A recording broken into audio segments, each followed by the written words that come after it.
What's going on, everybody? Welcome to a special edition of the Daily Energy News Beat Stand-Up here on this gorgeous Friday, April 7th, 2023. I am your humble correspondent, Michael Tanner. Kind of on vacation this week, but I am back, and Stu and I are back in full force next week. Up next, we've got our weekly roundup with our top stories. We appreciate you guys checking us out. We will be in the shop Sunday afternoon, cutting up something and get you going for next week, guys. But we appreciate it. Enjoy the show. We'll see you next week. Popular expectations about BRICS' new currency project could be tempered. If anybody doesn't know what BRICS, they've heard the show. BRICS is Brazil, Russia, India, China, and one other one. But these are countries that are starting up a new financial arrangement, and it's going to be around the world's swift financial institution. So BRICS is arranging for oil changing hands, natural gas changing hands. The first China to Brazil LNG just recently happened.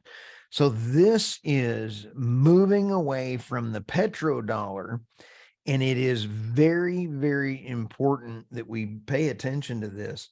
All of this could have been avoided. So let's see here. While after all, this is out of the article from Andrew. After all, it's unrealistic to imagine China and the global South fully decoupling from the West, hence why predictions about the dollar's death in light of the latest update about BRICS' new currency is premature and most likely won't ever come to fruition in any case. At most, as was explained, the dollar's influence outside the golden billion will recede relatively to the present, but it won't stop circulating across the world since all BRICS states, apart from Russia, will use it in their trade with the U.S. That is critical to think about. Russia has insulated itself away from U.S. sanctions. U.S. sanctions have then caused the demise of the dollar. China, Iraq, Iran, Saudi Arabia, India, all of those countries are really lining up right now to try to get into BRICS. It is just amazing to see how many people are trying to get energy away from the US dollar. If that is, holy smokes, could be a rough one. Yes. Dallas Fed survey. Oil and gas expansion stalls amid surging costs and worsening outlook. Michael, it was really pretty interesting on the Dallas Fed. I always like reading they have some great articles. Oil and natural gas production increased at a slower pace compared with the prior quarter, according to executives at exploration and production E&P firms. The oil production index remained positive but declined to 10.5 in the first quarter from 25.8 in the fourth. Ooh. And so in here, and you and I both know the cost for drilling rigs is gone through the roof. Firms are reporting rising costs for a ninth consecutive quarter is one of the biggest things. Natural gas index fell from 29.4 to 7.4. Who's that 7.4? I really want to know who that 7.4 is. Who are those last little people hanging on, running models with their $2 natural gas strip price and like, I think we're going to keep drilling. Oh, yeah. Somebody from JP Morgan. Heroes. That 7.4, you are heroes in my book. I think this is also interesting. Respond to that. I thought there's a couple interesting indexes here. First off, I'm going to read you the current. I'm just going to read you the current index, and then Stu, I want you to try to guess what the previous index was. Okay. Fun little game. Let's start off with uncertainty The current index was 62.6. Ooh, really high. What do you think it was last quarter? 51. 40.1. 68% of people report an increase in uncertainty. Ooh, that's not good. That's not good. I thought this was interesting. We got the natural gas wellhead production. Employment or employee hours. Current index, 10.5. Wow, they don't think anybody really works. A 10.5. Wow. They don't think anybody works. What do you think it was last quarter? 7. 16.4. So, man, they really think we're getting worse.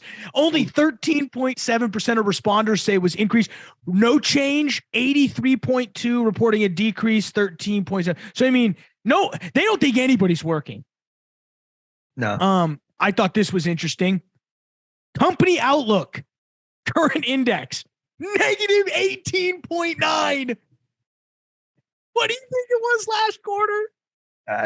I do not even know. 6.5.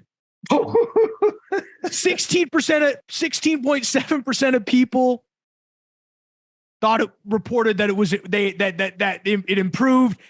47.8 reported no change, and 35.6% thought it was worse. Man, that 16% still living. How do you think oil going from 120 to 60 and you feel better about your company's outlook? Man, I want to work at that company. I hope they're hiring.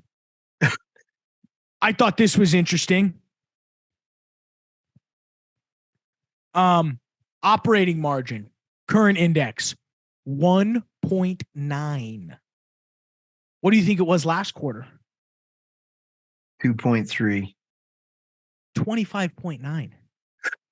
Ooh, that. Yeah. And I saved that one for last because I think that's a sign of Q1 earnings. If there was ever a little tidbit where I think Q1 earnings is going, it's in this tidbit right here. Operating margin. Wow. Unbelievable. Wow. That's an eye opener. Yep. And that's for oil field service companies. So, I mean, they're getting squeezed. I think Q1 earnings, oil field operators or service companies is not going to be as good as what you think it is. No, and I think only the ones with good management will be able to squeak their numbers by good management, good numbers, and it's going to be tough. Liberty will be on track. Halliburton will lose a bunch of money. Schlumberger will lose a bunch of money on new tech. The managers over at Liberty, they watch it like the numbers like a hawk. It's amazing what they do. I mean, a week goes by, and if there's a burp in those numbers, they're on them. Well, they're not busy rebranding their corporate brand like Schlumberger is. Like they've got bigger fish to fry, like worrying about their operating margin, which according to this survey is near zero. Oh, man. Let's go to this one here. Mexico. Are you done on that? Yeah, I just thought it was the dead phallus. We could spend years talking about the Dallas Fed survey. I think there's one takeaway. The future for oil and gas is choppy. People feel very mixed. And I think Q1 earnings is going to be spicy. I think for the rest of the year, they did say in the Dallas Fed that they think WTI will be 80 by the end of for the rest of the year. I can agree with that as an average. I think WTI will range between the 80 and 92. If I had to do a crayon math just based off of what I know, but that could be totally wrong. I can't even predict, what I'm going to have for breakfast tomorrow based on this. What's next? All right. Mexico considering joining BRICS as relationships weaken under Biden. The U.S. dollar is facing a new emerging threat as the BRICS group, Brazil, Russia, India, China and South Africa is seeking to add more countries and imposing a force on the United States financial security. Mexico is now rumored to be interested in joining the coalition, according to a new report. The BRICS countries are recognized for their significant influence in regional and global affairs.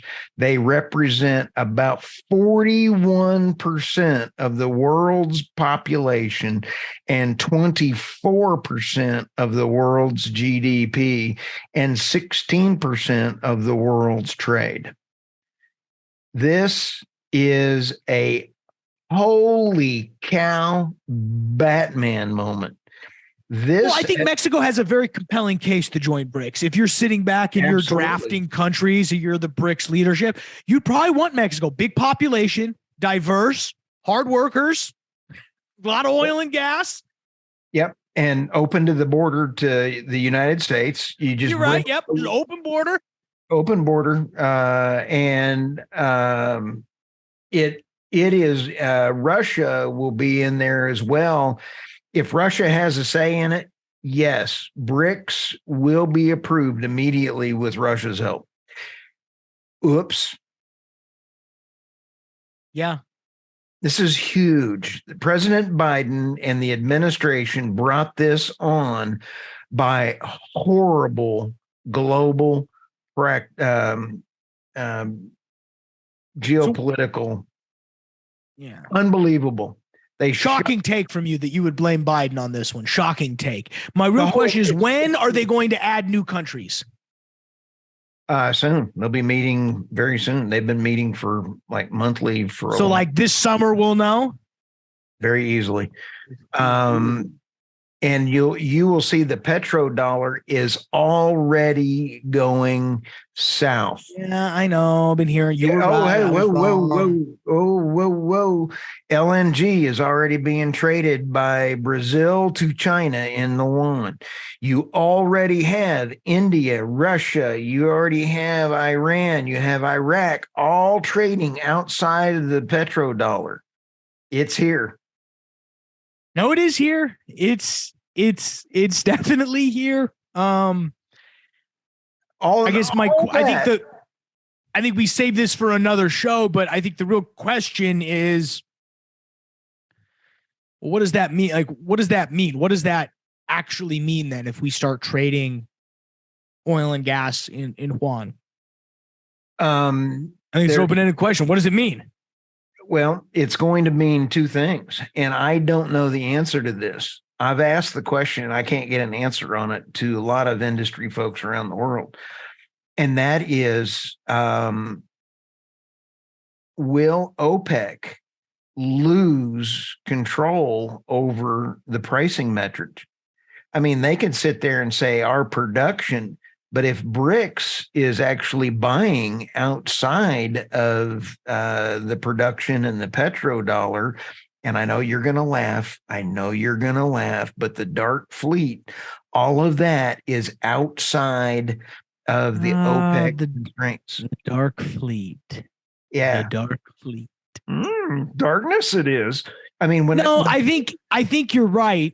I don't know. I pause and say every other country exists by not having their currency be pegged to oil. So we will survive as a nation without being pegged to oil. So it's not the death to America. No, it's not death, but financially, by printing money, we owe what, 36 trillion dollars in our debt. We've passed trillion between friends. Oh, you and I started years ago going, what's a few billion? Now it's what is a few trillion between friends? Nobody even can imagine what $1 trillion is. But if you'd like to give me $1 trillion, though, I'll let you know how it feels. So happy to partake. I'd be thrilled to pay taxes on that. I'd even pay half. Give me $500 billion and I'd pay half of it to tax. I'd pay 90%, Bernie. I'd still be happy. All right. Back to you. California lawmakers stand up to big oil by passing a bill that allows fines for price gouging at the pump. There's some critical points in here. Democratic Governor Gavin Newsom used his political muscle to pass the bill, which grew out of his call last December for special legislative session to pass a new tax on oil company profits after the average price in California hit a record high of $6.44 per gallon. Taking on the oil industry has been a major priority for Newsom, who's widely viewed as a future presidential candidate. When you take on big oil, they usually roll you. That's exactly what we've been doing to customers for years and years, Newsom told reporters after the vote. The legislature had the courage and the conviction and the backbone to stand up to big oil. Here's where this legislation comes in. It is going after the profits, not through a profits tax, but rather being able to phrase it as a price gouging. So it is not a tax, but it is a referendum against price gouging. Here's the problem. There is no price gouging from the oil company's perspective. And I would invite anyone to come onto the show and explain it any way differently than that. You have the oil companies at the pump. Those individual owners are paying, they are making very little on a gallon of gas. It is not them. So when they sit back and say it's going to be profits, another quote in the article is, we're not like Texas. We're not like Louisiana. We're not like the Northeast, Garcia says. We do not have fungible fuel supply, and we've chosen to do with that. We've set ourselves up by 30 years of public policy. This sends a clear message: don't invest in California. They have the third largest gasoline market, but yet, like Mike Umbro out in California has been saying, they're killing the oil and gas market, but yet they're importing it in from everywhere else. Bad management, bad numbers, and the consumers are going to end up paying for this. Why Minnesota's push to electrify government vehicles is going slower than expected. You know, it is really a great goal by the government of Minnesota to try to electrify their vehicles. I have to hand it to them. And when you just say Minnesota Department of Administration sets a target in 2020 to make 20% of its vehicle fleet electric by 2027. That is almost impossible when you consider the state also has snow plows. They have all these kind of trucks, and they were only going after the small trucks, cars, and hybrids. This is some really good thinking on their part. In 2021, the state's light duty category was dominated by flex fuel vehicles capable of running on high ethanol blends, accounting for 55%.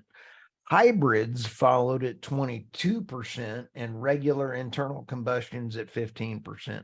The rest were electric, plug-in, hybrid, and diesel run models. I got to hand it to the city.